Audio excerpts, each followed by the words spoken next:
mengenai kesalahan sejarah terbesar dalam Quran yang tidak terbantahkan. Tujuan daripada video ini adalah memberikan edukasi untuk Muslim dan Kristen supaya mereka mengenal iman dan kitab mereka. Bagaimana mungkin di dalam Quran Maryam binti Imran atau Maryam anaknya Imran, saudara Harun dan Musa bisa tertukar dengan Maryam binti Yosef yang adalah ibu Yesus Kristus dari keturunan Daud? Bagaimana mungkin Muhammad bisa mengira bahwa dua Maryam ini merupakan tokoh sejarah yang sama? Hal ini membuktikan bahwa Quran hanyalah tulisan tangan manusia dan bukan merupakan wahyu daripada Tuhan. Kita lanjutkan pembelajaran kita mengenai seri Maryam yang tertukar ini pada video kali ini. Selamat menyaksikan dan selamat menonton. Di dalam Quran, Muhammad mengira bahwa Musa dan Harun adalah paman daripada Isa Al-Masih karena ibu dari Isa Al-Masih yang adalah Maryam merupakan anak yang sama dari Imran, yaitu ayah Musa dan Harun, dan Maryam ibu Isa Al-Masih merupakan saudara perempuan Harun dan juga saudara perempuan Musa. Jadi Muhammad mengira bahwa Musa dan Isa Al-Masih hidup sejaman. Sekarang kita melihat dulu dari bukti-bukti tekstual internal di dalam Quran. Ini adalah bukti bahwa Musa dan Isa Al-Masih yang mereka asosiasikan dengan Yesus Kristus hidup sejaman. Quran seperti yang kita ketahui merupakan kumpulan dari kisah-kisah yang tidak disusun secara urut atau kronologi. Timeline waktunya kita tidak mengetahuinya. Kita tidak tahu siapa yang berbicara di dalam Quran dan kepada siapa dia berbicara. Bahkan ayat di atas dengan ayat di bawahnya tidak berhubungan. Dan yang terlebih parah, di dalam satu surah, antara judul surah dengan isinya tidaklah sama dan tidaklah sesuai. Sebelumnya kita sudah membahas mengenai surat Yunus, di mana dalam 108 ayat yang ada di surah Yunus, hanya satu ayat yang menceritakan tentang Yunus dan itu pun salah informasi.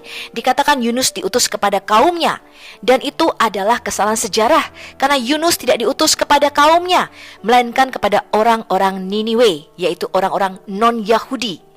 Nah, sekarang kita melihat ini adalah kesalahan kronologi sejarah di dalam Quran yang dengan jelas mengatakan bahwa Taurat dan Injil itu ada pada zaman Musa. Kita baca Quran surah 7 Al-A'raf ayat 155 sampai 156.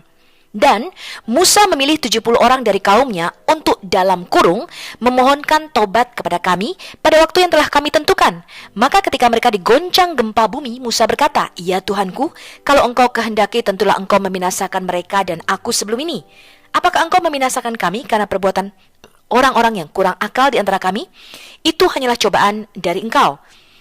Engkau sesatkan dengan cobaan itu siapa yang engkau kehendaki, dan engkau beri petunjuk kepada siapa yang engkau kehendaki. Engkaulah yang memimpin kami, maka ampunilah kami dan berilah kami rahmat, dan engkaulah pemberi ampun yang sebaik-baiknya." Jadi Musa dan 70 orang tua-tua Yahudi di dalam kisah ini meminta ampun kepada Allah karena mereka telah berdosa menyembah anak lembu emas. Mereka membuat patung dan menyembahnya. Kita lanjutkan membacanya. Dan tetapkanlah untuk kami kebajikan di dunia ini dan di akhirat. Sesungguhnya kami kembali dalam kurung bertobat kepadamu. Dan ini adalah perkataan atau doa Musa. Kemudian Allah berfirman, "Siksaku akan kutimpakan kepada siapa yang aku kehendaki, dan rahmatku meliputi segala sesuatu. Maka akan aku tetapkan rahmatku untuk orang-orang yang bertakwa, yang menunaikan zakat, dan orang-orang yang beriman kepada ayat-ayat kami." Jadi Allah ini menjawab doa Musa. Kita lanjutkan baca ayat berikutnya. Kemudian ayat berikutnya, Quran surah 7 Al-A'raf ayat 157 mengatakan demikian, yaitu orang-orang yang mengikut Rasul, Nabi yang ummi, yang dalam kurung namanya mereka dapati tertulis di dalam Taurat dan Injil yang ada di sisi mereka. Jadi Allah ini berkata kepada Musa, pada waktu Musa meminta ampun untuk menyembah anak lembu emas, ya, jadi bagi Bani Israel dia meminta ampun, dia bersyafaat, maka Allah mengatakan, ya, aku memberikan belas kasihan kepada siapa yang aku kehendaki. Dan orang-orang itu mengikut Rasul, Nabi yang ummi, yang apa? Yang namanya didapati tertulis di dalam Taurat dan Injil yang ada di sisi mereka, yaitu orang Israel pada zaman Musa. Jadi bagaimana Allah Subhanahu wa ta'ala ini berkata kepada Musa Injil yang ada di sisi mereka? Kalau kita merujuk bahwa Isa Al-Masih adalah Yesus Kristus, maka Musa dan Yesus Kristus itu terpakai paut 1500 tahun teman-teman. Dan menurut Quran surah Maryam surah 19 ayat 30, Injil itu bukanlah seorang pribadi seperti yang di dalam Alkitab. Injil adalah seorang pribadi bernama Yesus Kristus. Yesus Kristus adalah kabar baik atau Injil itu sendiri. Melainkan di dalam Quran, Injil adalah sebuah kitab yang diturunkan dari Allah kepada Nabi Isa ketika Isa ini masih bayi, masih nenen teman-teman. Jadi bagaimana Allah SWT ini berkata kepada Musa Injil yang ada pada sisi mereka, padahal Injil belum diturunkan pada zaman Musa. Jelas ini bukanlah firman Tuhan, melainkan tulisan tangan manusia yang tidak tahu kronologi sejarah dan waktu. Sekarang kita baca ayat favorit Muslim. Biasanya mereka hanya membacakan kepada orang-orang Kristen Quran surah 4 An-Nisa ayat 157. Untuk menyangkal kematian dan penyaliban Yesus Kristus. Mereka mengatakan bahwa, ini loh orang-orang Yahudi mengatakan demikian, sesungguhnya kami telah membunuh Al-Masih Isa putra Maryam Rasulullah, padahal mereka tidak membunuhnya dan tidak pula menyalibnya. Tetapi mereka tidak membacakan kepada Anda teman-teman dari ayat 153. Kalau kita membaca konteksnya dari ayat 153, jelas yang membunuh Isa Al-Masih dan penyaliban itu terjadi pada zaman Musa. Sekarang kita baca dari ayat 153. Ahli kitab meminta kepadamu agar kamu menurunkan kepada mereka sebuah kitab dari langit. Maka sesungguhnya mereka, perhatikan ya teman-teman ya, kata mereka ini saya beri warna kuning semuanya supaya Anda memperhatikan.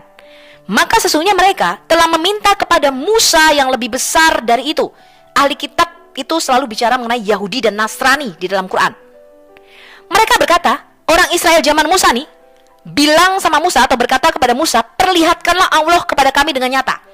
Maka mereka orang Israel zaman Musa disambar petir karena kezalimannya dan apa? Karena mereka orang Israel zaman Musa itu menyembah patung anak sapi.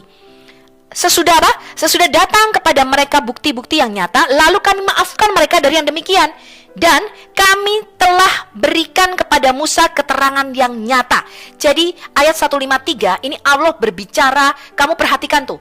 Ya, orang Israel zaman Musa itu mengatakan kepada Musa untuk minta diperlihatkan Allah. Dan mereka disambar petir sama Allah, mati karena mereka menyembah anak sapi. Ya, kita baca ayat selanjutnya. Dan, ada kata sambungnya nih, dan, perhatikan ya. Telah kami angkat ke atas kepala mereka. Siapa mereka di sini? Orang Israel zaman Musa. Allah mengatakan, telah kami angkat ke atas orang Israel zaman Musa Bukit Torsina untuk menerima perjanjian mereka. Jadi Allah ini mau menggebuk orang Israel zaman Musa, ya, bukitnya diangkat ke atas, kemudian mau dijatuhkan di kepala mereka, ya. Ini adalah orang-orang Israel zaman Musa. Dan kami perintahkan kepada mereka, orang Israel zaman Musa, untuk apa? Untuk masuk ke tanah Kanaan. Masuklah pintu gerbang itu sambil bersujud. Ini juga merupakan kesalahan sejarah dan geografi. Karena tanah Kanaan atau tanah perjanjian itu terdiri dari 7 suku yang masing-masing punya kota berkubu. Jadi tidak ada pintu gerbangnya di tanah itu, teman-teman, ya. Ini bicara orang Israel zaman Musa yang diperintahkan Allah untuk masuk ke tanah perjanjian. Dan apa? Kami perintahkan pula kepada mereka. Ini masih bicara orang Israel zaman Musa. Janganlah kamu melanggar peraturan mengenai hari Sabtu. Harusnya hari Sabat. Ya, hari Sabat itu artinya hari perhentian. Belum tentu jatuhnya Sabtu. Setiap hari yang berhenti, libur, tidak bekerja, itu namanya Sabat. Belum tentu jatuh hari Sabtu, ya. Dan kami telah mengambil dari mereka perjanjian yang kokoh. Jadi ini Allah sendiri yang mengatakan. Ini dia masih bicara dalam konteksnya, bicara mengenai orang Israel zaman Musa. Sekarang kita baca ayat berikutnya. Maka kata Allah, dalam kurung kami lakukan terhadap mereka beberapa tindakan. Disebabkan apa? Mereka melanggar perjanjian itu. Siapa mereka? Orang Israel zaman Musa. Dan apa? Karena kekafiran mereka terhadap keterangan Allah. Jadi orang Israel zaman Musa itu kafir, zolim. Dan mereka membunuh nabi-nabi tanpa alasan yang benar. Nah, ini aneh. Siapa nabi-nabi yang dibunuh? Nanti kalau kita lihat tafsir, yang dibunuh adalah Zakaria, Yahya, dan Isa Al-Masih, teman-teman. Jadi orang Israel zaman Musa ini membunuh Zakaria, Yahya, dan Isa Al-Masih. Ya, nanti kita lihat.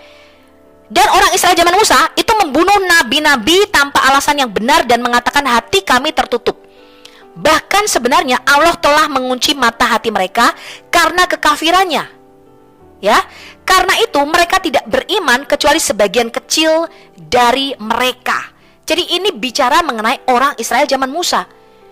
Dan ayat berikutnya, Karena apa? Kekafiran mereka terhadap Isa. Jadi orang Israel zaman Musa itu mengingkari kenabian Isa, dan orang Israel zaman Musa menuduh Maryam berzina, teman-teman. Dan tuduhan mereka terhadap Maryam dengan kedustaan besar dalam kurung zina. Ya, jadi orang Israel zaman Musa ini ya digebuk pakai bukit Tursina, disambar petir mati karena mereka kafir dan mereka membunuh nabi-nabi, dan karena mereka menyangkali kenabian Isa Al-Masih dan mereka menuduh Maryam berzina. Dan karena ucapan mereka, sesungguhnya kami telah membunuh Al-Masih Isa putra Maryam Rasulullah, padahal mereka tidak membunuhnya dan tidak pula menyalibnya. Jadi penyalipan ini di dalam benaknya Muhammad itu terjadi pada zaman orang Israel pada waktu zaman Musa. Bahkan nanti di ayat selanjutnya, Firaun itu mengenal penyalipan. Ini adalah kesalahan sejarah yang besar dan keliru. Ya teman-teman ya. Oke, ini adalah Quran surah 2 Al-Baqarah atau sapi betina ayat 61. Jadi Allah mengatakan orang Israel zaman Musa ini membunuh nabi-nabi. Hal ini tidak sesuai dengan sejarah, karena pada waktu itu belum ada nabi, teman-teman. Ya, nabinya baru Musa, ya. Dikatakan begini, dan ingatlah ketika kamu berkata, hai Musa, kami tidak bisa sabar atau tahan dengan satu macam makanan saja. Sebab itu mohonkanlah untuk kami kepada Tuhanmu, agar dia mengeluarkan bagi kami dari apa yang ditumbuhkan bumi, yaitu sayur mayurnya, ketimunya, bawang putihnya, kacang adasnya, dan bawang merahnya. Musa berkata, maukah kamu mengambil yang rendah sebagai pengganti yang lebih baik? Pergilah kamu ke suatu kota. Ini terjemahannya keliru. Pergilah kamu ke Mesir. Ya, jadi harusnya terjemahannya ke Mesir, disuruh balik ke Mesir. Pasti kamu memperoleh apa yang kamu minta. Lalu ditimpakannya kepada mereka nista dan kehinaan, serta mereka mendapat kemurkaan dari Allah. Hal itu terjadi apa? Karena mereka selalu mengingkari ayat-ayat Allah dan membunuh para nabi yang memang tidak dibenarkan. Demikian itu terjadi karena mereka selalu berbuat durhaka dan melampaui batas. Nah, ini adalah kesalahan sejarah, teman-teman. Ya, pada waktu zaman Musa belum ada nabi-nabi pada waktu itu. Kalau kita melihat di dalam kitab tafsir yang terkenal, yaitu kitab Hidayatul Hayara fi Atwibat al-Yahud wal Nasara oleh Ibn al-Imam Ibn Qayyim al-Jauziyah, ini adalah seorang Imam Ibn Qayyim yang terkenal, ya. Dia mengatakan bahwa generasi setelah Musa itu membunuh Nabi Zakaria, Yahya, dan Isa Al-Masih. Bahkan dalam sehari ada 70 nabi yang dibunuh. Jadi jelas ya, di dalam benaknya Muhammad, Isa Al-Masih, Zakaria, dan Yahya itu hidup pada zaman orang Israel di zaman Musa. Sekarang kita lihat, ini adalah tafsir Al-Qurtubi volume 6 mengenai Quran surah 4 ayat 155 sampai 156. Disebabkan mereka melanggar perjanjian itu, ini orang Israel zaman Musa, dan karena kekafiran mereka terhadap keterangan-keterangan Allah, dan mereka membunuh nabi-nabi tanpa alasan yang benar dan mengatakan hati kami tertutup. Bahkan sebenarnya Allah telah mengunci mata hati mereka karena kekafirannya. Karena itu mereka tidak beriman kecuali sebagian kecil dari mereka. Dan karena apa? Karena kekafiran mereka terhadap Isa dan tuduhan mereka terhadap Maryam dengan kedustaan besar, yaitu zina. Jadi bagaimana mungkin ini kalau Isa Al-Masih adalah Yesus Kristus bisa dituduh oleh orang-orang Israel zaman Musa berzina? Ya, orangnya saja belum lahir, teman-teman. Jadi jelas ini kesalahan sejarah daripada Muhammad dan membuktikan bahwa Quran adalah tulisan tangan manusia.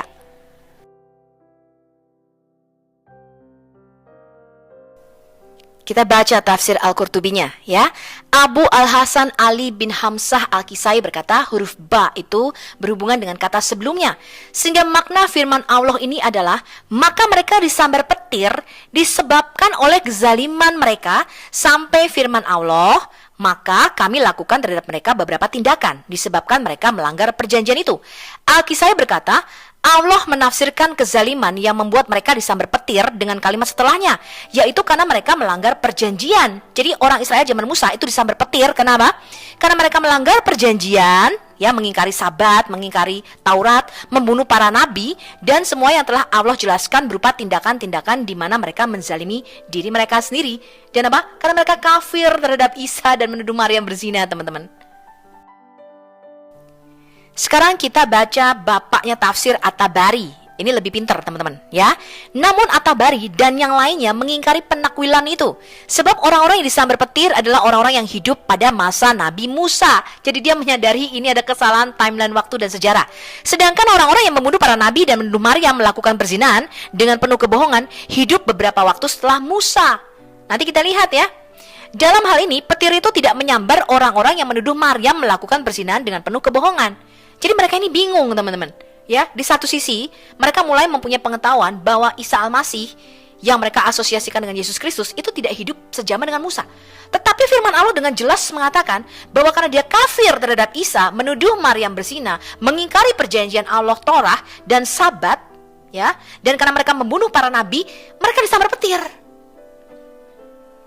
Ya, jadi kita baca lagi. Al-Mahdawi dan yang lainnya berkata, pendapat At-Tabari dan yang lainnya ini tidak mesti demikian. Sebab bisa saja Allah mengabarkan tentang orang-orang yang membunuh para nabi dan menuduh Maryam melakukan perbuatan zina itu. Namun yang dimaksud sebenarnya adalah nenek moyang mereka. Jadi mereka mulai bingung teman-teman. Ini mungkin Allah udah ngomong duluan nih, ada kitab Injil ya pada zaman Musa. Ya, hal ini sebagaimana yang telah dikemukakan dalam surah Al-Baqarah. Karena di dalam surah Al-Baqarah jelas teman-teman, orang Israel zaman Musa membunuh para nabi. Dan siapa yang mereka bunuh? Zakaria, Yahya, dan Isa Al-Masih. Jadi Anda bayangkan teman-teman ampuradul dan kacaunya Quran, yang membuktikan sekali lagi Quran bukanlah wahyu Tuhan, melainkan tulisan tangan manusia. Para sejarawan mungkin mulai menyadari kesalahan sejarah ini sehingga mereka bingung dengan ayat-ayat di dalam Quran tadi yang saya bacakan. Ya, sekarang kita lihat teman-teman, dikatakan demikian. Ayah Hisham dalam kurung Muhammad bin Asaib berkata, jarak antara Musa bin Imran dan Maryam binti Imran, ibu Nabi Isa, adalah 1700 tahun. Keduanya bukan berasal dari Sid. Setelah itu, Allah mengutus Muhammad bin Abdullah bin Abdul Muttalib. Az-Zubair berkata, setiap nabi yang disebutkan di dalam Al-Quran adalah keturunan Ibrahim kecuali Idris, Nuh, Lut, Hud, dan Soleh. Tidak ada nabi yang berasal dari kalangan bangsa Arab kecuali 5 orang, Hud, Saleh, Ismail, Syuaib, dan Muhammad. Mereka dinamai oleh orang-orang Arab sebab hanya merekalah yang berbicara dengan menggunakan bahasa Arab. Jadi ayah Hisham ini jelas berkata ya, Musa bin Imran dan Maryam binti Imran ini jaraknya terpaut 1700 tahun. Tetapi ya, jelas-jelas dari ayat tekstual internal di dalam Quran menunjukkan mereka hidup sejaman. Kita lihat lagi bukti-bukti internal Quran lainnya. Ini adalah Quran surah 2 Al-Baqarah ayat 87. Dikatakan demikian, dan sesungguhnya kami telah mendatangkan Alkitab dalam kurung Taurat kepada Musa, dan kami telah menyusulinya berturut-turut sesudah itu dengan rasul-rasul, dan telah kami berikan bukti-bukti kebenaran dalam kurung mujizat kepada Isa putra Maryam, dan kami memperkuatnya dengan Rohul Kudus. Jadi di dalam pandangan Muhammad, setelah kitab Taurat, setelah Musa itu Isa yang diberikan kitab Injil, ya, karena Isa ini keponakan dari Musa dan Harun. Kita baca lagi Quran surah 2 Al-Baqarah ayat 136. Katakanlah dalam kurung, hai orang-orang mukmin, kami beriman kepada Allah dan apa yang diturunkan kepada kami dan apa yang diturunkan kepada Ibrahim, Ismail, Ishak, Yakub dan anak cucunya, dan apa yang diberikan kepada siapa? Musa dan Isa. Ya, jadi Muhammad merangkum Musa dan Isa, Musa dan Isa, Musa dan Isa. Kalau Anda lihat begitu seterusnya polanya di dalam Quran. Ya, karena Musa dan Isa ini hidup sejaman. Ya, saya berikan bukti-bukti lainnya. Kita baca lagi teman-teman, Quran surah 5 Al-Maidah ayat 45-46. Dan kami telah tetapkan terhadap mereka di dalamnya Taurat, bahwasanya jiwa dibalas dengan jiwa, mata dengan mata, hidung dengan hidung, telinga dengan telinga, gigi dengan gigi, dan luka-luka pun ada kisosnya. Ya, jadi ini bicara mengenai mata ganti mata, gigi ganti gigi. Ya, di dalam kitab Taurat. Barang siapa yang melepaskan hak kisosnya, maka melepaskan hak itu menjadi penebus dosa baginya. Barang siapa tidak memutuskan perkara menurut apa yang diturunkan Allah, maka mereka itu adalah orang-orang yang zalim. Kemudian kita baca ayat berikutnya teman-teman. Dan kami iringkan jejak mereka, nabi-nabi Bani Israel dengan apa? Isa putra Maryam. Nabi-nabi Bani Israel ini gak ada ya. Jadi setelah Taurat, ini dalam kurung ya, nabi-nabi Bani Israel ya. Ini nggak ada. Jadi kalau Anda baca ayat sebelumnya bicara mengenai Allah memberikan kitab Taurat kepada Musa, ya, mengenai hukum Taurat mata gigi ganti gigi. Kemudian ayat selanjutnya, ayat berikutnya kita baca tanpa tanda kurung, dan kami iringkan jejak mereka dengan Isa putra Maryam, membenarkan kitab yang sebelumnya yaitu Taurat. Jadi setelah Taurat itu kitab Injil yang diberikan kepada Isa. Ya, jelas, ya. Dan kami telah memberikan kepadanya kitab Injil. Jadi Allah berkata, Isa Al-Masih itu dikasih kitab Injil, teman-teman. Ini adalah kesalahan sejarah fatal dan terbesar, ya, karena Injil itu bukan sebuah kitab. Injil itu adalah seorang pribadi yang bernama Yesus Kristus itu sendiri, ya. Sedangkan di dalamnya, menurut Quran, di dalam kitab Injil ada petunjuk dan ada cahaya dan membenarkan kitab yang sebelumnya yaitu kitab Taurat. Jadi jelas di sini Allah berkata setelah kitab Taurat yang diberikan kitab selanjutnya adalah Isa, ya. Saya berikan Anda lagi bukti lainnya, Quran surah 61 As-Saff ayat 5 dan 6. Dan ingatlah ketika Musa berkata kepada kaumnya, "Hai kaumku, mengapa kamu menyakitiku?" Ini Musa loh ya, zaman Musa. "Sedangkan kamu mengetahui bahwa sesungguhnya aku adalah utusan Allah kepadamu." Maka tatkala mereka berpaling dari kebenaran, Allah memalingkan hati mereka dan Allah tidak memberi petunjuk kepada kaum yang fasik. Ayat berikutnya, ayat 6-nya dikatakan begini, teman-teman. Dan ingatlah ketika Isa ibnu Maryam berkata, "Hai Bani Israel, sesungguhnya aku adalah utusan Allah kepadamu, membenarkan kitab sebelumku yaitu Taurat." Jadi ini Isanya itu pada zaman Bani Israel, ya, kalau kita lihat konteksnya. Dan anehnya dikatakan Isa ini berkata kepada orang Israel, ya, "Aku memberi kabar gembira dengan datangnya seorang rasul yang akan datang sesudahku yang namanya Ahmad," katanya. Ya. Jadi ini adalah kesalahan sejarah dan kita tidak bisa mempercayai informasi apapun yang tertulis di dalam Quran, ya, termasuk mengenai kematian dan penyalipan Isa Al-Masih. Sekarang kita melihat kesalahan sejarah terbesar di dalam Quran lainnya, yaitu Muhammad mengatakan ada penyalipan pada zaman Firaun. Jadi Quran itu hanya mengenal satu Firaun, yaitu Firaunnya zaman Musa. Ya, Muhammad tidak bisa membedakan Firaun yang adalah gelar atau nama. Ya, jadi dia tidak mengenal bahwa Firaun ini hanya sebuah gelar dan ada banyak Firaun. Ya, dari zaman Abraham sampai Musa itu beda-beda Firaunnya. Ya. Nah, sekarang kita lihat mengapa Muhammad mengatakan pada zaman Firaun itu ada penyalipan. Firaun berkata, ini kita baca Quran surah 7 Al-A'raf ayat 123 sampai 124. Firaun berkata, "Apakah kamu beriman kepadanya sebelum aku memberi izin kepadamu? Sesungguhnya dalam kurung perbuatan ini adalah suatu muslihat yang telah kamu rencanakan di dalam kota ini untuk mengeluarkan penduduknya daripadanya. Maka kelak kamu akan mengetahui akibat perbuatanmu ini. Demi sesungguhnya aku akan memotong tangan dan kakimu dengan bersilang secara bertimbal balik, kemudian sungguh-sungguh aku akan menyalib kamu semuanya." Nah, ini merupakan kesalahan sejarah, teman-teman, karena penyalipan itu dimulai kira-kira tahun 500 sebelum Masehi. Kalau Anda baca kitab Esther, ya, itu orang Persia menemukan satu hukuman yang namanya disulakan di tiang. Disula itu artinya ditusuk dari bawah sampai kepala sampai atas, ya, ditusuk gitu, berdiri tegak, itu disulakan pada tiang, dan itu hukuman yang sangat kejam. Ya, itu ditemukan oleh Persia. Kemudian hukum sulak ini dikembangkan menjadi penyalipan oleh orang-orang Romawi, menjadi penyalipan yang kita kenal pada abad pertama, yaitu zamannya Yesus. Jadi jelas ini adalah kesalahan yang fatal di dalam Quran. Sekarang kita baca lagi, teman-teman. Ternyata pada zaman Musa, ya, itu ada nabi-nabi yang disalibkan sampai mati. Kita baca ini Quran surah 46 Al-Ahqaf ayat ke-35, ayat terakhir. "Maka bersabarlah kamu seperti orang-orang yang mempunyai keteguhan hati dari rasul-rasul telah bersabar, dan janganlah kamu meminta disegerakan azab bagi mereka. Pada hari mereka melihat azab yang diancamkan kepada mereka, seolah-olah tidak tinggal di dunia," ya, ini masih ada dalam kurung ya, karena Quran ini nggak jelas, ya, "melainkan sesaat pada siang hari, suatu pelajaran yang cukup, maka tidak dibinasakan melainkan kaum yang fasik." Ini bicara mengenai 5 nabi ulul asmi, yaitu 5 nabi yang dikatakan sangat sabar, ya, menanggung penderitaan dan hinaan dari kaumnya. Ya, kita baca tafsir Al-Qurtubi mengenai Quran surah 46 ayat 35. Ya, dia mengatakan ini pernyataan atau ayat mengenai nabi-nabi ulul asmi. Ada 5 nabi ulul asmi di dalam Quran. Ya, teman-teman, ya.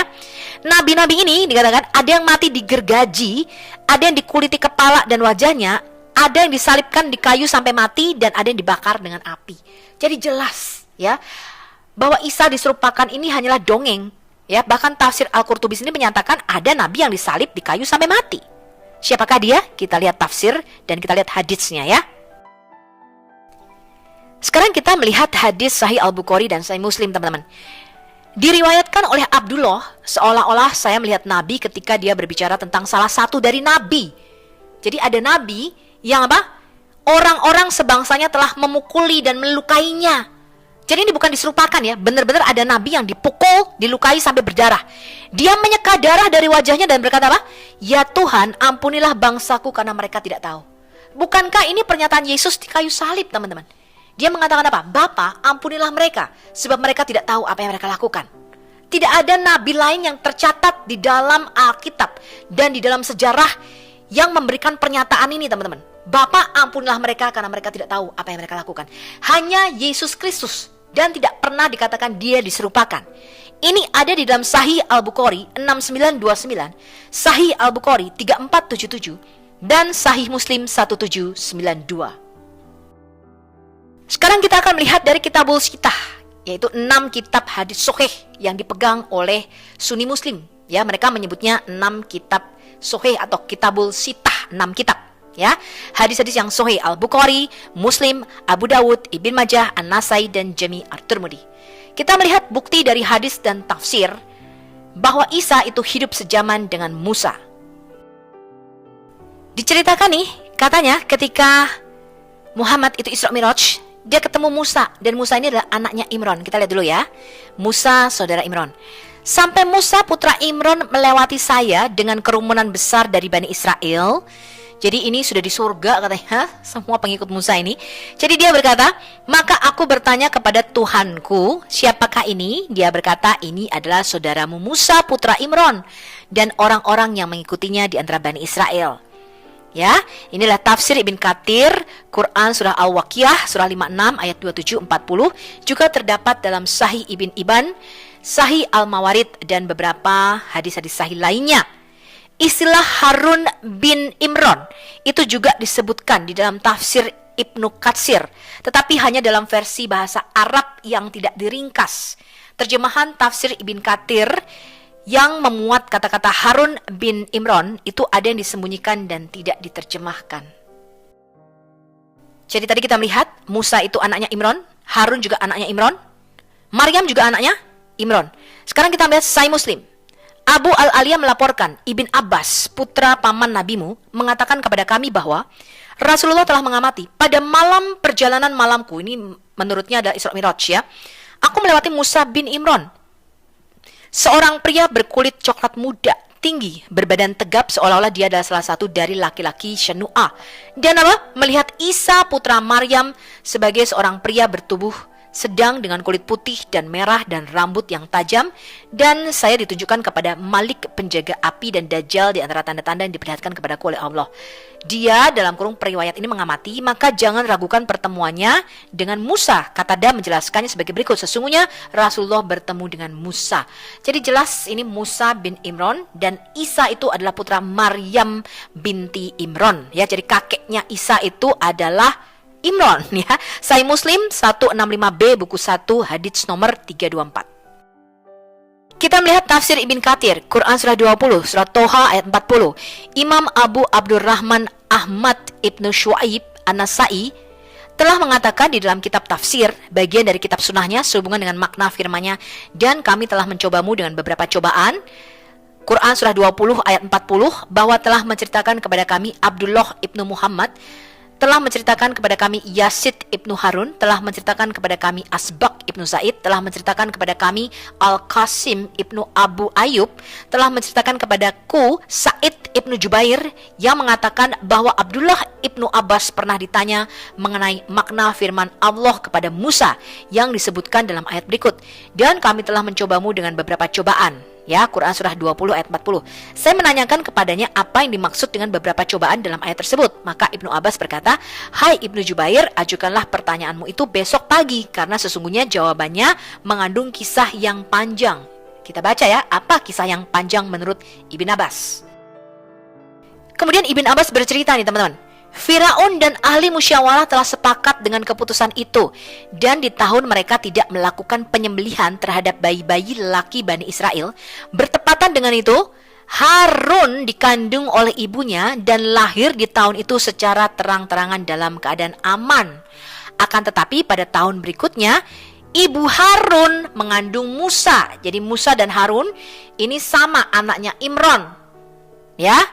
Maka hati ibu Musa dilanda oleh kesusahan dan kesedihan disebabkan adanya cobaan terhadap kandungannya. Hai Ibnu Jubair, itulah yang dimaksud dengan cobaan itu, yakni di saat ibu Musa sedang mengandung Musa. Dalam waktu yang sama, ibu Musa dicekam oleh rasa sedih dan khawatir. Lalu ia berkata kepada saudara perempuan Musa, yaitu siapa? Maryam. Ya, telusurilah jejaknya dan carilah berita tentangnya. Apakah ia masih hidup ataukah telah dimakan oleh binatang buas? Saat itu ibu Musa lupa akan janji Allah kepadanya tentang Musa. Jadi Maryam ini adalah saudara perempuan Harun dan saudara perempuan Musa. Sekarang kita melihat tafsir ajal lain mengenai Quran surah 20, surah Toha ayat 40. Yaitu ketika lafaz di sini bermakna talil, saudaramu yang perempuan berjalan namanya Maryam untuk menyelidiki beritamu, karena sesungguhnya Firaun dan keluarganya telah mendatangkan orang-orang perempuan yang menyusui. Sedangkan kamu tidak mau menerima air susu seorang pun di antara mereka. Lalu dia berkata, bolehkah saya menunjukkan kepada kalian orang yang akan memeliharanya? Ini maksudnya Maryam, saudaranya Musa. Ini berkata kepada istri Firaun ya, kalau di dalam Quran, kalau di Alkitab tuh putri atau anaknya Firaun. Kemudian usulnya itu ternyata diperkenankan oleh keluarga Firaun. Maka segera Maryam mendatangkan ibunya. Lalu Nabi Musa mau menerima air susunya. Ya, jadi jelas saudara perempuan Harun dan saudara perempuan Musa bernama Maryam yang sama-sama anaknya Imron. Sekarang kita baca dari Sahih Al-Bukhari. Dikisahkan oleh Ali, saya mendengar Nabi berkata, Maryam binti Imron, ya, Maryam putri Imron adalah yang terbaik di antara para wanita di dunia pada masanya, dan Khadijah adalah yang terbaik di antara para wanita. Sahih Al-Bukhari 3432, buku 60, hadis nomor 103. Jadi Muhammad tidak pernah tahu ada dua Maryam, ya. Kisah mengenai Maryam yang tertukar ini, ya, yaitu Maryam saudara perempuan Harun dan Musa tertukar dengan Maryam ibu Isa atau ibu Isa Al-Masih atau ibu Yesus Kristus, itu sebenarnya sudah diketahui oleh orang-orang Kristen Arab Najran pada zaman Muhammad dan juga ahli-ahli sejarah Yahudi. Salah satunya adalah Ka'b al-Ahbar, ya. Nah, sekarang kita lihat dulu bagaimana Muhammad menutupi kesalahan sejarah di dalam Quran ini. Ada orang-orang Kristen Arab yang tinggal di sebuah kota bernama Najran yang telah mendengar cerita-cerita Islam. Satu ayat di dalam Quran tentang Maryam dan Isa mengejutkan mereka, yaitu Quran surah 19 ayat 27-28. Bunyinya, menggendong anak itu, menggendong Isa yang diasosiasikan dengan Yesus, dia Maryam datang kepada kaumnya dan berkata kepadanya, Maryam, ini memang hal yang aneh, saudara perempuan Harun. Ayahmu tidak pernah menjadi pezina dan ibumu juga bukan seorang pelacur. Ayat ini menyatakan bahwa setelah Maryam melahirkan Isa, penduduk kota mencelanya. Mereka mengira dia belum menikah dan berasumsi bahwa dia melakukan dosa seksual, yaitu berzina, karena Maryam melahirkan seorang bayi. Dalam celaan mereka, mereka memanggilnya saudara perempuan Harun. Jadi orang-orang Kristen Najran yang berbahasa Arab pada waktu itu mengerti kata saudara perempuan Harun ini berarti hidup sejaman, teman-teman, dan bukan merupakan leluhurnya, karena kata leluhur seperti di dalam Alkitab kita dipakai kata putri atau anak, ya. Contohnya di dalam Alkitab kita ketika dikatakan Elisabeth atau Eliseba, istri daripada Zakaria, itu merupakan salah satu dari anak-anak perempuan Harun, yaitu keturunan Harun, ya, suku Lewi. Itu benar, tapi tidak pernah disebutkan saudara Harun. Ya, kesalahan ini diketahui oleh orang-orang Kristen Arab di Najran. Ada catatan tentang mereka yang mengungkapkan kesalahan Muhammad tentang Maryam. Ini ditemukan di dalam tulisan-tulisan Islam otentik yang dikenal sebagai hadits atau tradisi. Kutipan tersebut berasal dari kumpulan tradisi yang disusun oleh seorang ulama Islam yang dikenal sebagai Imam Muslim. Di dalam Sahih Muslim, hadits yang diriwayatkan oleh Mughirah ibn Subah nomor 5326 mengatakan, Mughirah bin Subah melaporkan, ketika saya datang ke Najran, mereka, orang-orang Kristen Najran bertanya kepada saya, kamu membaca hai saudara perempuan Harun, yaitu Hazrat Maryam dalam Al-Quran. Sedangkan Musa lahir jauh sebelum Yesus. Ketika saya kembali ke Rasulullah, saya bertanya kepadanya tentang hal itu. Lalu dia berkata, oh, orang-orang itu biasa memberi nama dengan nama para rasul dan orang-orang saleh yang telah pergi sebelum mereka. Jadi dikatakan, ya, Maryam ini diberi nama anaknya Imron, saudara perempuan Harun, karena dia masih keturunan Harun. Ya, orang-orang saleh. Harun ini tidak saleh, teman-teman. Ya, Harun inilah yang membuat anak lembu emas zaman Musa. Nah, di Quran ada kesalahan sejarah lainnya, teman-teman, yaitu bahwa orang Samaria itu yang membuat anak lembu emas zaman Musa. Bayangkan, ya, kesalahan sejarah yang fatal di dalam Quran. Hal ini dapat kita lihat, teman-teman, di dalam hadis Jami' at-Tirmizi nomor 3080, kitab Tafsir Al-Quran, hadis Sahih Muslim nomor 3982, kitab Adab. Ya, jadi jelas di sini Muhammad tidak pernah mengatakan, oh itu Maryamnya beda, ada dua Maryam, atau Imronnya beda, ada dua Imron, atau Harunnya beda, ada dua Harun. Enggak, dia mengatakan, oh ya memang Maryam ini masih keturunan daripada Harun. Tapi kalau kita lihat, ternyata tidaklah demikian. Ya, Muhammad benar-benar menyangka bahwa Isa Al-Masih ini keponakan Musa dan Harun, teman-teman.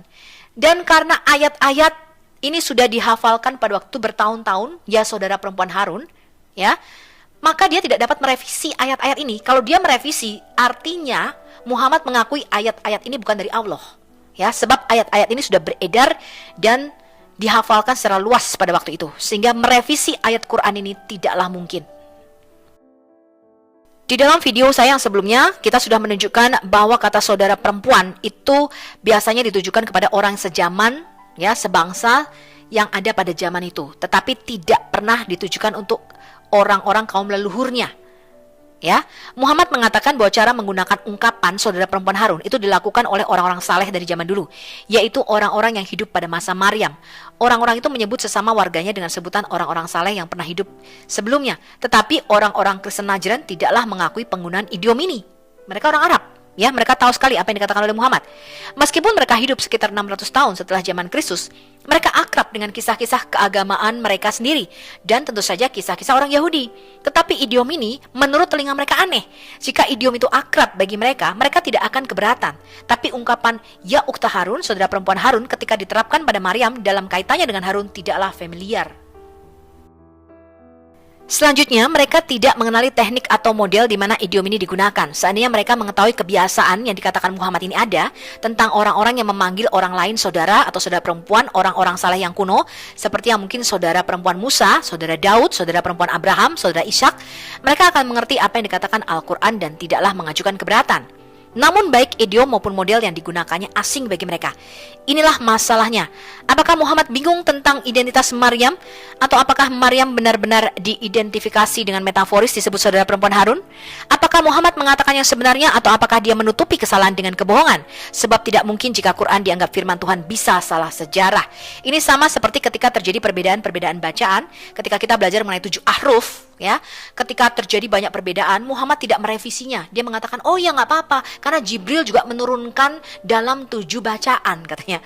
Ya, ayat-ayat itu diturunkan 7 bacaan sekali turun. Ya, kita baca lagi dari tafsir Ibn Katsir, Quran surah 19 ayat 28. Diriwayatkan dari Ibn Jarir, diriwayatkan dari Yakub, diriwayatkan dari Ibn Ulayah, diriwayatkan dari Sa'id Ibn Abi Sadaqah, diriwayatkan dari Muhammad Ibn Sirin yang menyatakan bahwa dia diberitahu bahwa Ka'b mengucapkan ayat yang berbunyi, ini Ka'b Al-Ahbar, ya, ini orang Yahudi. Wahai saudara perempuan Harun, surah 19 ayat 28, tidak mengacu pada Harun saudara laki-laki Musa. Aisyah menjawab, Ka'b, kamu telah berbohong. Jadi Ka'b Al-Ahbar itu datang kepada Muhammad, tapi Muhammad sedang pergi, dia ketemu dengan Aisyah. Kemudian Ka'b Al-Ahbar ini mengatakan, mengapa kamu melafalkan wahai saudara perempuan Harun untuk Maryam? Karena jarak antara Musa dengan Isa Al-Masih itu 600 tahun katanya. Ya. Nah, kemudian Aisyah menjawab apa? Ka'b, kamu telah berbohong. Ka'b menjawab, wahai ibu orang-orang mukmin, jika Nabi Shallallahu Alaihi Wasallam telah mengatakannya dan dia lebih berilmu, maka inilah yang dia ceritakan. Selain itu, saya menemukan perbedaan waktu di antara mereka, Yesus dan Musa, adalah 600 tahun. Ya, kemudian setelah Ka'b Al-Ahbar mengatakan begini, Aisyah terdiam. Ya. Nah, di dalam tafsir Ibn Katsir mengenai Quran surah 3 Al-Imran ayat 42, ya, mereka mulai kebingungan karena mereka mulai tahu bahwa Maryam dan Isa Al-Masih dengan Musa itu tidak hidup sejaman. Ya, dikatakan begini, Ibn Jarir mencatat bahwa Ikrimah berkata ibu Maryam pergi bersama Maryam, menggendongnya dengan pakaian bayinya, dan membawanya kepada para rabi dari keturunan Harun, saudara laki-laki Musa. Mereka bertanggung jawab untuk menjaga Baitul Maqdis. Pada waktu itu, sebagaimana ada orang-orang yang menjaga Ka'bah, ibu Maryam berkata kepada mereka, ambillah anak yang telah kusumpah untuk mengabdi di masjid ini. Masjid katanya ya, Baitul Maqdis. Aku telah membebaskannya karena dia adalah milikku. Putriku karena wanita yang sedang haid tidak boleh memasuki masjid dan aku tidak akan membawanya pulang. Mereka berkata, dia adalah putri imam kami. Ya, sebagaimana Imron biasa memimpin mereka dalam sholat yang mengurus ritual kurban kami. Zakaria berkata, berikan dia kepadaku karena bibi dari pihak ibu istriku. Jadi di sini dikatakan Maryam ini keturunan Lewi. Ini adalah keliru. Ya, dan bahkan saya akan tunjukkan kepada Anda. Ya, ada tradisi di dalam Kristen yang menyatakan Maryam ini keturunan Lewi. Itu keliru. Ya, Maryam ini keturunan Yehuda, bukan Lewi. Ya, walaupun dia mempunyai saudara dari keturunan Lewi yaitu Elisabeth. Ya, dikatakan ingat ya, bibi dari pihak ibu istriku. Ini menurut Islam, menurut tafsir Islam. Kita masih akan membaca tafsir Ibn Katsir. Dikatakan, wahai saudara perempuan Harun. Ini mengacu pada saudara laki-laki Musa karena dia adalah keturunannya. Ini mirip dengan pepatah, hai saudara Tamim untuk orang yang berasal dari suku Tamimi, dan hai saudara Mudar untuk orang yang berasal dari suku Mudari. Juga dikatakan bahwa dia berhubungan dengan seorang pria saleh di antara mereka yang bernama Harun, dan dia Maryam sebanding dengannya atau dengan Harun dalam hal pantangan dan ibadahnya. Jadi tafsir Ibn Katsir menyatakan Maryam keturunan suku Lewi. Ya, ini keliru. Maryam itu suku Yehuda.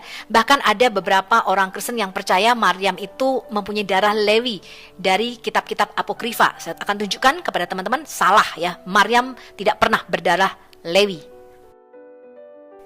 Kita masih membaca di dalam tafsir Ibn Katsir, Quran surah 19 ayat 16 sampai 28 ya. Dikatakan begini, dan sebutkan dalam kitab Maryam. Ya, kitab Maryam ini kita nggak tahu ya, surah Maryam mungkin ya di dalam Quran. Dia adalah Maryam binti Imron dari garis keturunan keluarga Daud. Nah, ini keliru teman-teman. Ya, karena Imron ini dari suku Lewi, bukan suku Daud. Daud itu dari Yehuda. Ya, jadi karena mereka kehilangan kitab Taurat, kitab para nabi, nggak kronologi, akhirnya apa? Ampuradul teman-teman. Mereka nggak tahu. Ya, bahkan ada beberapa orang Kristen yang mempercayai Maryam ini masih ada keturunan Lewi, teman-teman. Itu keliru. Maryam itu suku Yehuda, tidak pernah disebutkan suku Lewi. Secara daging dia Yehuda. Kalau tidak, Tuhan Yesus Kristus tidak pernah bisa disebut anak Daud dari suku Yehuda, teman-teman. Ya, dia berasal dari keluarga Bani Israel yang baik dan sehat. Allah menyebutkan kisah kehamilan ibunya dengan dia dalam surah Al-Imran. Jadi dalam surah Al-Imran, Imran yang adalah ayahnya Musa dan Harun, istri Imran yang adalah juga ibu daripada Maryam, itu dikatakan mendedikasikan dirinya dengan bebas untuk melayani Allah. Jadi Maryam pada waktu kecil ini diserahkan ke Baitul Maqdis, maksudnya Bait Salomo yang ada di Yerusalem. Jadi mereka, Zakaria, ibu Maryam dan Maryam serupa di dalam aspek itu. Ini adalah tafsiran yang sangat-sangat keliru karena Imron itu yang ayahnya Musa dan Harun tidak pernah hidup sejaman dengan Isa, apalagi dengan Zakaria dan Yahya, teman-teman. Ya. Nah, beberapa orang Kristen ya percaya bahwa Maryam itu pernah diserahkan waktu kecil ke Bait Suci Salomo, Bait Suci Yerusalem. Ya, pada waktu itu disebut the Second Temple yang dibangun oleh Herodes Agung pada zaman Yesus. Itu keliru, tidak sesuai dengan tradisi. Anak perempuan tidak pernah diserahkan ke dalam bait suci.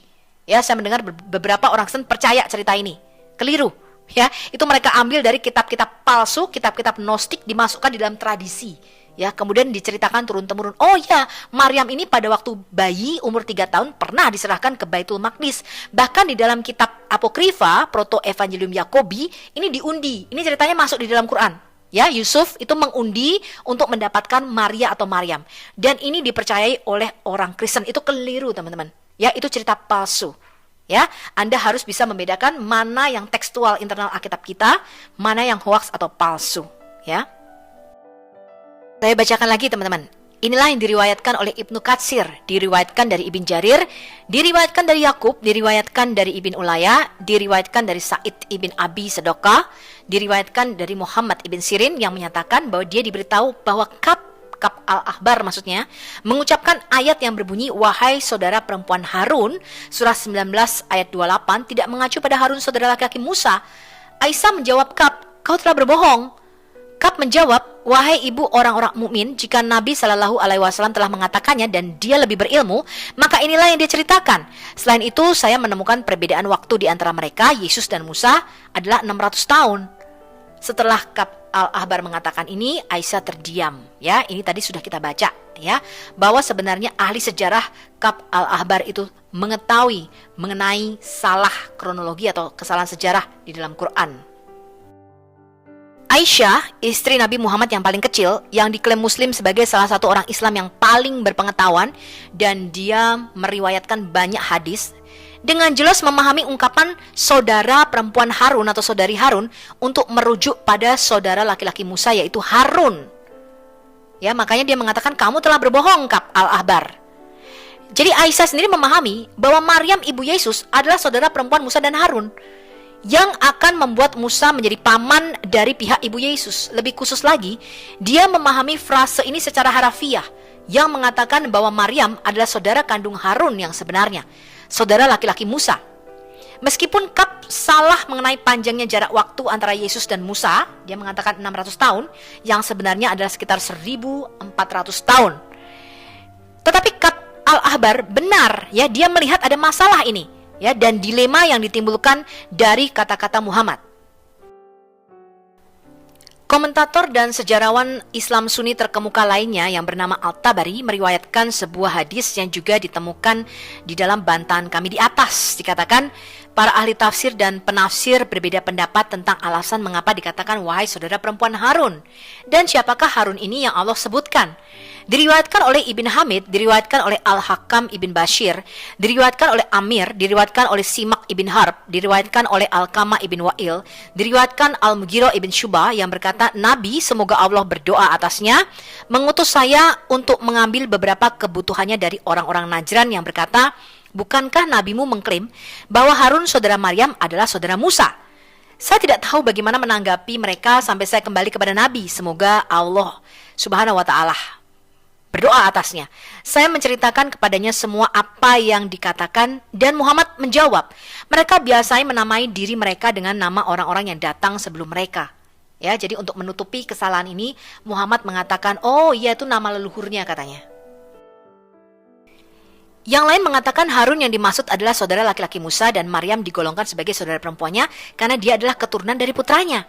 Diriwayatkan oleh Musa, diriwayatkan oleh Amir, diriwayatkan oleh Asbat, diriwayatkan oleh Al-Sudi yang berkata tentang wahai saudara perempuan Harun, bahwa Maryam adalah keturunan dari suku Harun, saudara laki-laki Musa. Ini keliru. Maryam itu suku Yehuda, bukan suku Lewi, ya. Ini dari tafsir Arab Al-Tabari pada surah 19 ayat 28. Ya, Maryam ibu Isa Al-Masih sama sekali tidak berdarah Lewi, tapi dari suku Yehuda. Berikut adalah contoh lain di mana orang Arab, ya, pada zaman Muhammad, orang-orang yang bahasa ibunya adalah bahasa Arab memahami pernyataan Al-Quran yang mengatakan bahwa ibu Yesus adalah saudara kandung Musa. Karena Maryam disebut juga anaknya Imron. Ya, jadi dalam tradisi Islam sendiri, kita sekarang memiliki dua saksi yang mendukung fakta bahwa Muhammad melakukan kesalahan yang besar. Satu saksi yang dipandang oleh Muslim sebagai salah satu orang yang paling berpengetahuan, yaitu Aisyah, Kab al-Ahbar, orang-orang Kristen Najran. Ya, saksi lainnya dari orang Kristen berbahasa Arab asli. Dan kedua kelompok ini mengerti bahwa Muhammad sedang mengajarkan Musa adalah paman daripada Yesus. Muslim Arab yang datang ke Najran dan berbicara dengan orang-orang Kristen tidak tahu bahwa istilah itu metaforis. Ya, jadi ketika mereka ditanya, mengapa nabimu mengatakan bahwa Maryam adalah saudara perempuan Harun yang adalah saudara Musa, anaknya Imron? Orang Muslim nggak tahu, teman-teman. Mereka tercengang-cengang sama seperti orang Muslim sekarang di zaman now. Ya, bahkan kemarin ada seorang Muslim yang bernama Putra Rosan Fikir mengatakan, iya betul, Isa Al-Masih memang keponakan Musa dan Harun. Ya, jadi mereka itu buta sejarah. Ya, ketika dihadapkan dengan kesalahan ini, mereka tercengang. Kemudian dia pergi menemui Muhammad untuk mencari tahu mengapa ada kesalahan di dalam Quran. Seandainya dia tahu bahwa itu adalah idiom metaforis, dia tidak perlu pergi dan bertanya kepada Muhammad atau menemui Muhammad. Dia bisa saja memberitahu orang-orang Kristen Najran arti metafora itu. Sebaliknya, Muslim pun bingung karena dia juga mengerti bagian itu berarti bahwa Maria adalah saudara perempuan Harun secara harafiah. Singkatnya adalah orang-orang Kristen memahami bahasa Arab Al-Quran berarti hubungan saudara dan saudari literal antara Harun dan Maryam. Selanjutnya mereka tidak mengenali ungkapan saudara perempuan Harun ketika Muhammad menggunakannya untuk menghormati Maryam yang adalah keturunan atau nenek moyangnya dari Harun. Faktanya istilah saudara perempuan Harun tidak normal bagi mereka ketika diterapkan pada siapapun selain saudara perempuan Harun yang sebenarnya yaitu Maryam. Lebih lanjut, Muslim Arab Mughirah Syubah juga tidak tahu idiom ini metaforis. Dia juga memahaminya secara harafiah.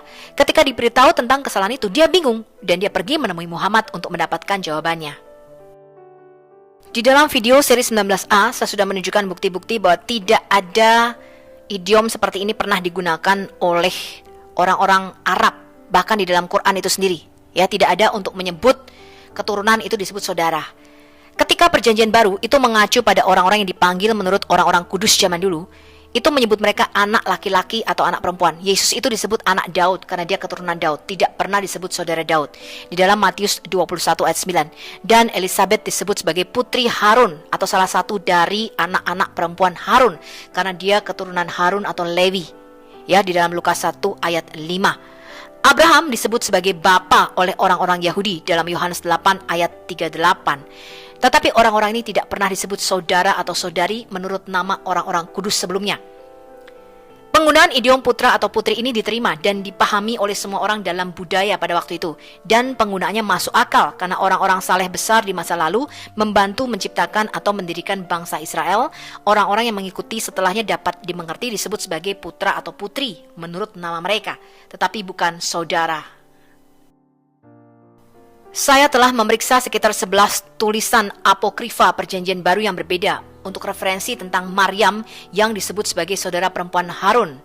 Berikut adalah kitab-kitab yang memuat kisahnya: The Arabic Gospel of Infancy, Injil Bartolomeu, Proto-Evangelium Yakobi, Injil Maria, Injil Thomas, Injil Masa Kecil Thomas, Injil Masa Kanak-kanak Thomas teks A, Injil Masa Kecil Thomas teks B, Injil Masa Bayi, Injil Petrus, dan Kisah Kelahiran Maria.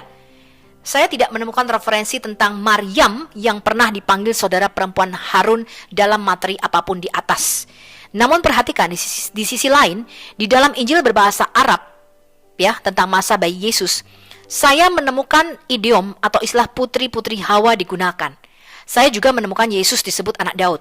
Di dalam Proto-Evangelium Yakobi, saya menemukan ungkapan putri-putri Ibrani.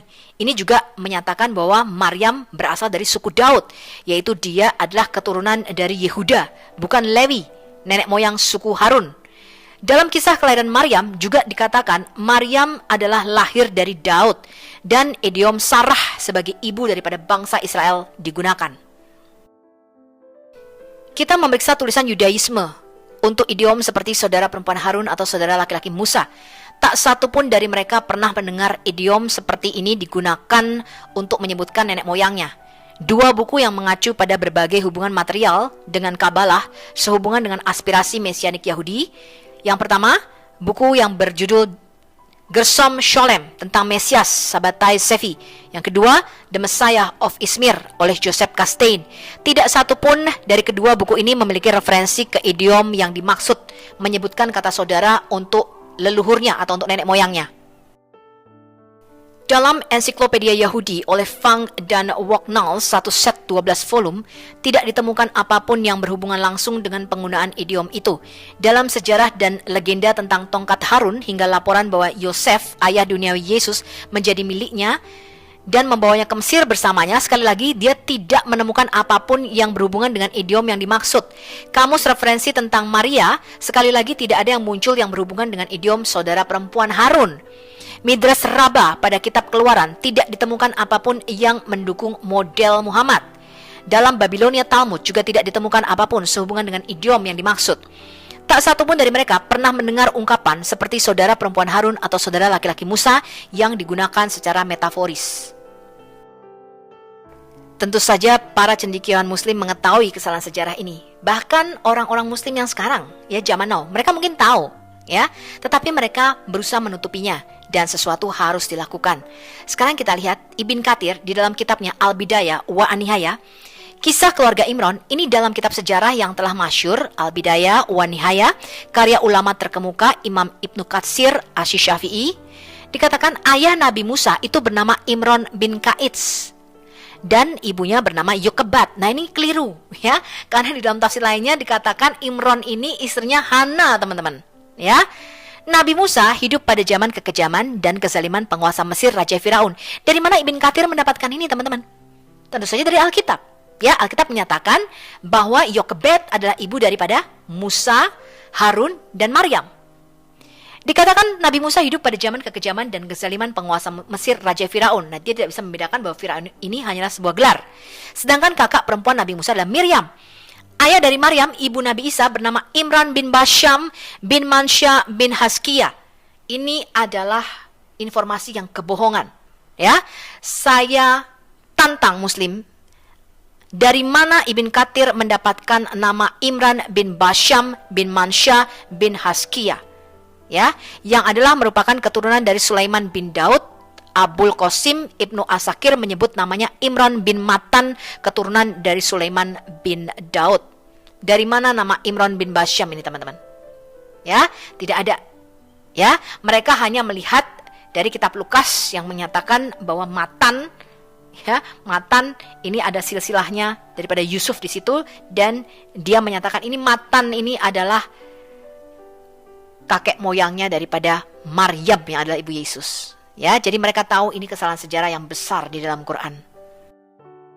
Kesimpulan kita jelas, indikasi kesalahan sejarah sangat jelas. Bukti tekstual Quran dan hadis tidak pernah ada dua tokoh bernama Harun ataupun Maryam, dan tidak pernah ada dua tokoh bernama Imron.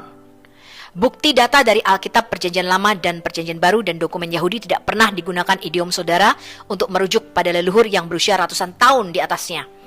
Bukti bahwa Maryam disebut saudara perempuan Musa dan Harun juga adalah anak daripada Imron, di mana Imron ini adalah ayah Musa dan Harun, membuktikan kesalahan sejarah yang fatal. Bahkan Imron dan istrinya itu menyerahkan Maryam ibu Isa kepada Zakaria. Surah Maryam ini sudah dilafalkan sekitar 12 tahun sebelum orang-orang Kristen Najran mempertanyakan hal ini, sehingga untuk menarik atau merevisinya tidaklah mungkin. Bukti menunjukkan bahwa istilah saudara perempuan Harun dipahami secara harafiah oleh orang-orang yang mendengarnya. Ini juga menunjukkan bahwa Alkitab, Quran, Apokrifa Perjanjian Baru, bahan sumber Yahudi lainnya dan hadis tidak pernah menggunakan idiom saudara perempuan seseorang ketika menghubungkan orang tersebut dengan orang-orang kudus yang hidup ratusan tahun sebelumnya. Selanjutnya, kapanpun saudara perempuan digunakan di dalam Quran, dalam hubungannya dengan orang, itu berhubungan dengan seseorang yang masih hidup pada zaman yang sama. Penjelasan apologet Muslim telah gagal untuk mengatasi kesalahan Muhammad. Muhammad belajar sambil berjalan dan dia bingung tentang cerita-cerita Alkitab. Bukti juga menunjukkan bahwa Muhammad terbiasa dengan idiom yang benar untuk digunakan ketika dia ingin menghubungkan orang yang hidup dengan orang-orang kudus sebelumnya, sehingga mendukung pernyataan bahwa saudara perempuan Harun adalah literal. Jadi kalau Ibn Katsir tadi menyatakan istri Imron ini namanya Yokebed, sehingga ada dua Imron, ya, dia mengarang sendiri cerita ini. Ya, tetapi tafsir lain menyatakan begini, teman-teman. Imron adalah pemilik tempat sembayang Bani Israel pada zamannya. Ibu Maryam itu bernama Hannah binti Fakuda binti Kabil, yang termasuk wanita ahli ibadah. Dari mana Hannah? Dari tradisi Kristen. Pada masa itu Zakaria adalah seorang nabi. Ya, ini keliru lagi nih ya. Zakaria itu imam besar, ya, bukan nabi. Istri Zakaria dari saudara perempuan Maryam yang bernama Ashisha. Inilah pendapat kebanyakan ulama. Pendapat lain mengatakan Ashisha adalah bibi atau saudara dari ibunya dari Maryam. Sehingga mereka kebingungan karena Muhammad tidak pernah menyatakan ada dua Imron, dan indikasi Quran menyatakan tidak ada dua Imron. Ya, sehingga mereka tahu Quran ini mengandung kesalahan yang fatal. Kita lihat ini adalah silsilah menurut Ibn Katsir.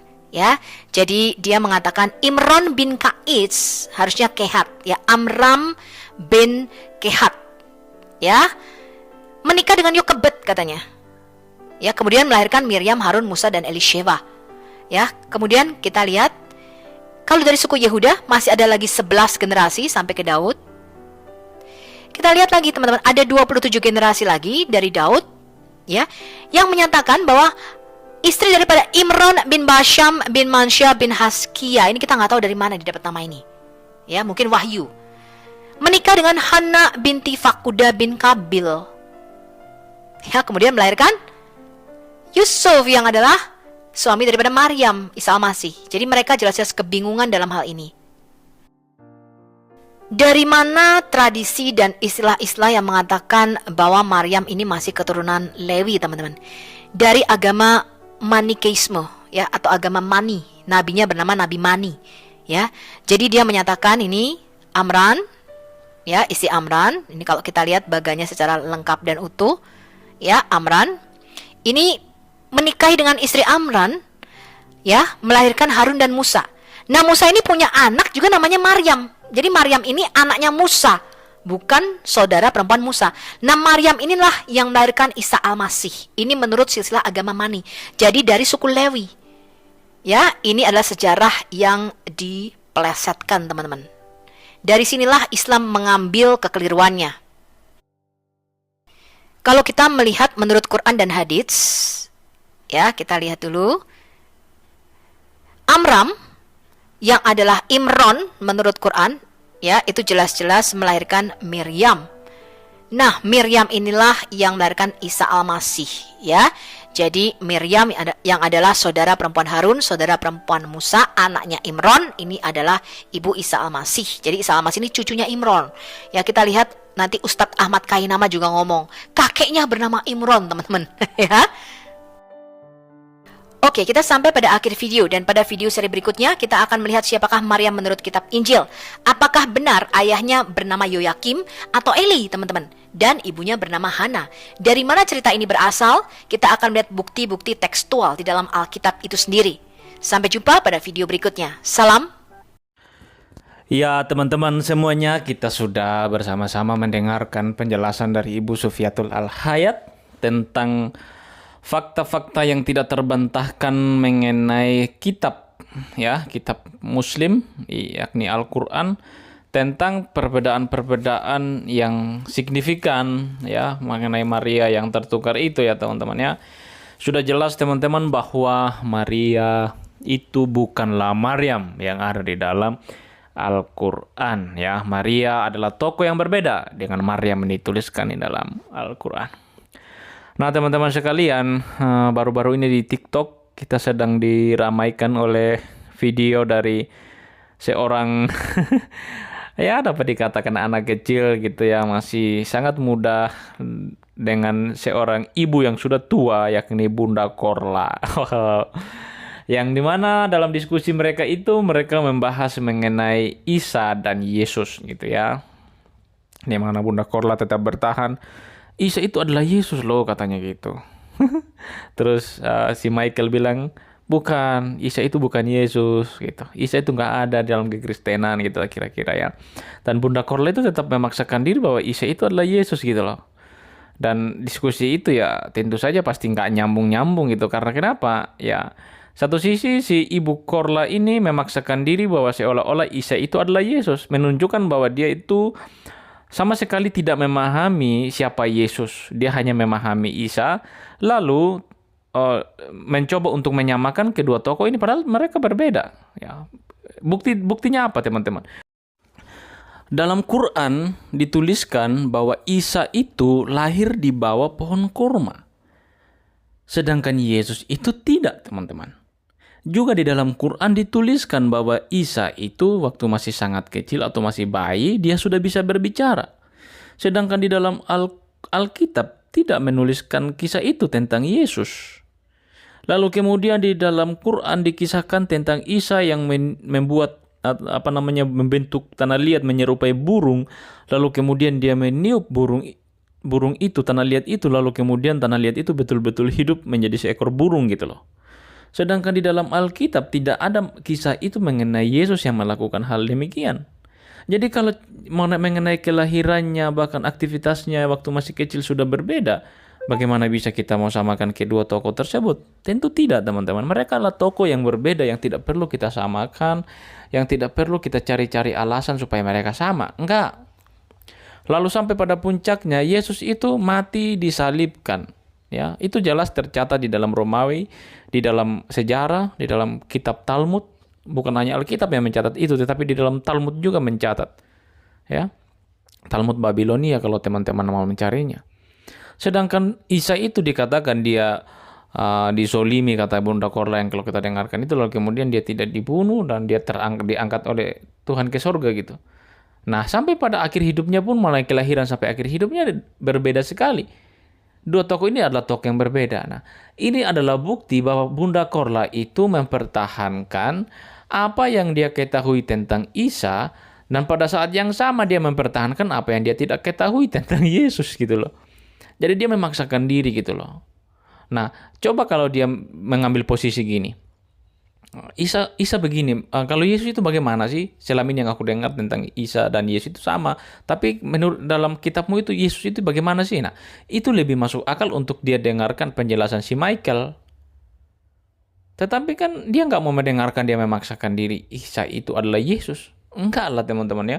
Mungkin banyak orang-orang Islam di luar sana yang masih mencoba untuk menyamakan kedua tokoh tersebut. Ya, sampai sekarang heran saya ya, sudah jelas-jelas kok kehidupannya berbeda. Jangan disamakan Isa dan Yesus. Jelas-jelas kedua tokoh itu berbeda. Lalu kemudian untuk menyebut Yesus itu dalam bahasa yang lain, bisa, misalkan Isa itu dalam bahasa Yunani bisa kita menyebutkan untuk Yesus gitu loh, atau dalam bahasa yang lain ada misalkan bahasa di daerah masing-masing lah ya, untuk menyebut Yesus kan bisa berbeda-beda ya. Jadi sampai ke situ bisa, tapi intinya kalau merujuk kepada pribadi betul-betul yang dicatat di dalam Alkitab, maka tokoh ini bukanlah tokoh yang sama teman-teman ya. Jelas-jelas mereka adalah dua orang yang berbeda yang sama sekali tidak sama gitu. Tidak perlu disamakan ya. Lalu kemudian ya berkaitan dengan pertukaran ini ya, Maryam ya, nama-nama yang hampir-hampir mirip ini. Lalu kemudian ada perkataan-perkataan yang sering muncul di mana Alkitab itu palsu dan lain sebagainya ya. Lalu banyaklah tuduhan-tuduhan itu gitu loh. Nah, dari penjelasan Ibu Sufiatul ini kita bisa melihat dan menyimpulkan kitab mana yang lebih baik catatan sejarahnya, kitab mana yang lebih baik membuktikan segala sesuatu yang perlu dibuktikan. Pasti teman-teman, saya nggak perlu kasih tahu, teman-teman sendiri sudah mengetahui mana yang lebih baik, mana yang terbaik ya. Dan itu sudah jelas teman-teman ya, bahwa kitab kita adalah kitab yang sempurna, yang tidak sama dengan kitab manapun. Nah, kemudian tugas kita juga untuk hari-hari ini di dalam diskusi-diskusi ilmiah adalah berhenti kita menafsirkan kitab orang lain menurut kitab kita, menurut teologi kita. Itu yang sering kali dilakukan oleh polemikus muslim gitu loh. Mereka mengatakan Alkitab itu sudah palsu karena ditulis oleh tangan manusia. Karena di dalam isi kepala mereka kitab itu harus turun dari langit seperti kitab mereka. Ini kan nggak masuk di akal gitu loh. Kalau kamu memahami firman Tuhan dengan cara seperti itu, harus turun dari langit dan tidak campur tangan manusia, terserah kalian gitu loh. Itu kan urusan kalian. Ngapain harus mengatakan inilah yang paling benar sedangkan kita nggak bisa begitu. Kami juga bisa berkata bahwa kalau itu tiba-tiba turun dari langit nggak ada yang tahu kan. Turun dari langit kan nggak tahu Tuhan yang kasih atau begulatuk atau siapa yang kasih, kita nggak tahu. Kita juga bisa berargumentasi seperti itu. Kalau manusia yang menulisnya kan diilhami dengan Roh Kudus, jelas-jelas manusianya ada dan catatan sejarahnya ada mengenai hal itu. Nah, kalau kita bersilang pendapat model begitu yang sudah jelas-jelas subjektivitasnya sangat tinggi gitu ya, itu hindarilah. Itu diskusi yang apa sih diskusi model begitu gitu loh, nggak bermutu dan nggak bermanfaat sama sekali. Kita menilai agama orang lain dengan sudut pandang agama kita gitu, sama sekali nggak bermutu teman-teman. Jadi mungkin yang lebih pantas didiskusikan itu adalah kitab mana yang layak membuktikan apakah ini palsu atau tidak. Itu ya mungkin lebih layak dibuktikan mengenai kita menggali sejarah dan lain sebagainya. Tetapi kalau sudah berbicara tentang yang subjektivitas mengenai bagaimana kitab itu turun dan lain sebagainya, berbicara itu kan melibatkan Tuhan ujung-ujungnya di sana, dan Tuhan masing-masing juga pasti berbeda. Dan berbicara tentang Tuhan kan sesuatu yang abstrak, nggak bisa kita tunjukkan ini loh gitu loh, nggak bisa. Nah, yang kayak gitu-gitu kan agak susah gitu ya. Diskusi begitu ya, ujung-ujungnya kan ini diskusi yang ngawur lah, debat kusir lah, yang ya perlu dihindari begitu, karena tidak mendidik sama sekali dan tidak bermanfaat untuk meningkatkan kualitas kemanusiaan gitu loh. Dan yang kita cari hari-hari ini kan bagaimana kita membangun diskusi yang meningkatkan kualitas kemanusiaan. Tetapi kalau makin membuat manusia itu terlihat bodoh dan membodohi dirinya sendiri dengan berlaku seperti itu ya, nggak ada gunanya gitu loh. Kita yang cerdas-cerdas aja lah untuk diskusi. Seperti yang dilakukan Ibu Sufiatul ini kan sebuah counter ya. Dia memilah ini bagian Kristen, ini bagian Islam. Nah, dia sedang berusaha meluruskan sebuah paham yang mencoba menyamakan tokoh-tokoh gitu loh. Misalkan Abraham, Ibrahim, itu kan tokoh yang berbeda karena kisah hidupnya berbeda sampai pada akhirnya gitu ya. Maria itu tokoh yang berbeda karena kisah hidup dan bagaimana silsilah mereka itu ya berbeda juga gitu loh. Jadi itu yang perlu diluruskan oleh Ibu Sufiatul. Tidak dalam sudut pandang subjektivitas yang dijelaskan di sini, teman-teman. Jadi ini yang perlu kita pahami bersama, bahwa diskusi agama itu boleh-boleh saja asalkan hal-hal yang relevan yang perlu didiskusikan, tapi hindari debat-debat kusir yang tidak bermanfaat itu gitu loh. Membuktikan Yesus itu Tuhan dan lain sebagainya ya. Masalahnya kita mau membuktikan bagaimanapun, orang yang bertanya itu nggak mau mengerti dan tidak mau tahu gitu loh. Karena kembali lagi itu subjektivitasnya iman Kristen dengan penafsiran terhadap Alkitab. Ya, nanti sebentar kalau kami melakukan hal yang sama terhadap Al-Quran juga kan kalian pasti marah, pasti dongkol dan lain sebagainya. Ya, jadi ya kita mencoba untuk membangun diskusi yang lebih baik aja lah ya.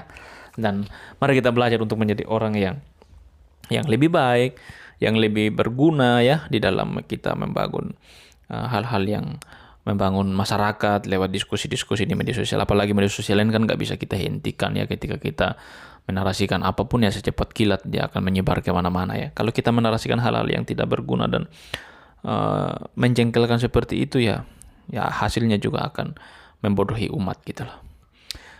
Oke teman-teman ya, mungkin demikianlah video kita. Kita akan mengakhirinya. Sebelumnya mari kita bersama-sama merenungkan kebenaran firman Tuhan dari Ibrani 11 ayat yang ke-1 dan ayat yang ke-3. Mari kita baca bersama-sama teman-teman. Iman adalah dasar dari segala sesuatu yang kita harapkan dan bukti dari segala sesuatu yang tidak kita lihat. Karena iman kita mengerti bahwa alam semesta telah dijadikan oleh firman Allah, sehingga apa yang kita lihat telah terjadi dari apa yang tidak dapat kita lihat. Ya teman-teman sekalian, seperti yang saya katakan tadi, iman itu adalah kepercayaan atau kalau bahasa filosofisnya itu adalah subjektivitas kita di dalam memahami dan mempercayai gitu. Jadi kadang-kadang apa yang kita percaya itu tidak bisa kita buktikan kepada orang bahwa ini real, ini nyata dan ini benar. Tidak bisa. Kecuali di dalam keyakinan kita orang Kristen kita percaya ada Roh Kudus yang menginsafkan orang itu, yang menyadarkan orang itu, lalu kemudian dia dapat mempercayai bahwa itu benar, itu ada dan itu betul gitu. Ya. Kalau kita mau membuktikan iman, maka hal yang paling sederhana yang mungkin dapat kita lakukan adalah perilaku kita. Perilaku kita praktekkan dalam kehidupan sehari-hari sesuai dengan perkataan kita yang mengatakan bahwa iman kita begini, iman kita begitu, agama kita mengajarkan kedamaian dan lain sebagainya, dan para penganutnya juga mempraktekkan hal yang sama di dalam keseharian mereka, maka iman seperti itu adalah iman yang layak untuk dipercayai. Tetapi kalau pada kenyataannya para penganutnya malah mengobrak-abrik tempat ibadah orang lain, melarang dan lain sebagainya, maka itu perlu dipertanyakan dan patut dipertanyakan ya. Hal-hal semacam itu perlu menjadi pertimbangan bagi orang yang cerdas supaya layak untuk beragama, layak agama itu untuk dianut dan lain sebagainya. Karena kalau tidak ya kita menjadi orang-orang yang sia-sia saja gitu ya. Oke teman-teman, demikianlah renungan kita. Ingat, iman adalah dasar dari segala sesuatu yang kita harapkan dan bukti segala sesuatu yang tidak kita lihat.